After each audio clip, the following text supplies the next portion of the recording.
Okay, quick check 6.5.a has a series of different questions. Let's go through them.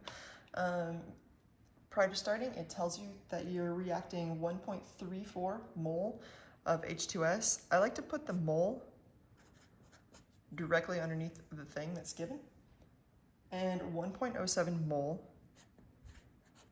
of nitric acid. And then it says use this information to answer the following questions. So question A is, what is a limiting reactant? Well, to find the limiting reactant, you see which one runs out of stuff first. Remember that this one takes 3 times the amount of stuff, and this one only takes 2 times the amount of stuff for every one thing. So here I'm going to divide this one by 3 and this one by 2 to account for the fact that it takes 3 of these and 2 of those for the reaction to proceed.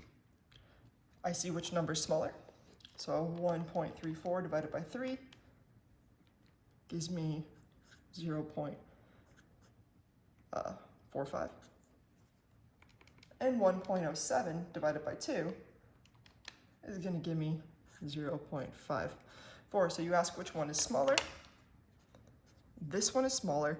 That's our limiting reactant. Now, a really important thing that you want to do is as soon as you have that limiting reactant, which again is going to be H2S, get rid of these numbers because you won't want to use them. So don't accidentally use them. All right, letter B says, what is the theoretical yield of sulfur? Well, in order to find the theoretical yield of sulfur, we start with the limiting reactant amount. Make sure you're starting with the 1.34. That's why we got rid of that information. So we say 1.34 mole of H2S. If this is H2S, we have to put that down here. We know for every 3 mole of H2S, we're interested in sulfur over here, so we get 3 mole of sulfur. Again, I'm just using these coefficients here and here to keep that ratio. All right, so 1.34 mole of H2S, for every 3 mole of H2S, we get 3 mole of sulfur, and this gives me 1.34 mole of sulfur. Letter C says, what is the theoretical yield of nitrogen monoxide? No! And to do that, we're going to start also with the 1.34 mole of H2S. Always start with your limiting reactant. If this is mole of H2S, we know that goes here. We know for every 3 mole of H2S, we get 2 mole of no. So I'm going to take 1.34 times 2 divided by 3, and I get an answer of 0.893 mole of nitrogen monoxide. All right. Letter D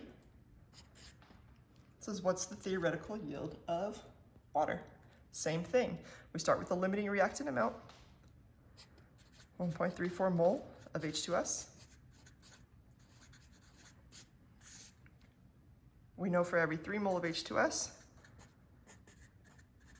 we actually get 4 mole of water. So it's going to be 4/3 times that amount. So 1.34 times 4 divided by 3 gives me an answer of 1.79 mole of water. And the important thing to remember is the very first step you did was find the limiting reactant. So anytime you have 2 values given here in your reaction, 2 or more values, you want to divide each one by the coefficient, find which one's smaller, and that gives you your starting point for every single one of these problems to find theoretical yield.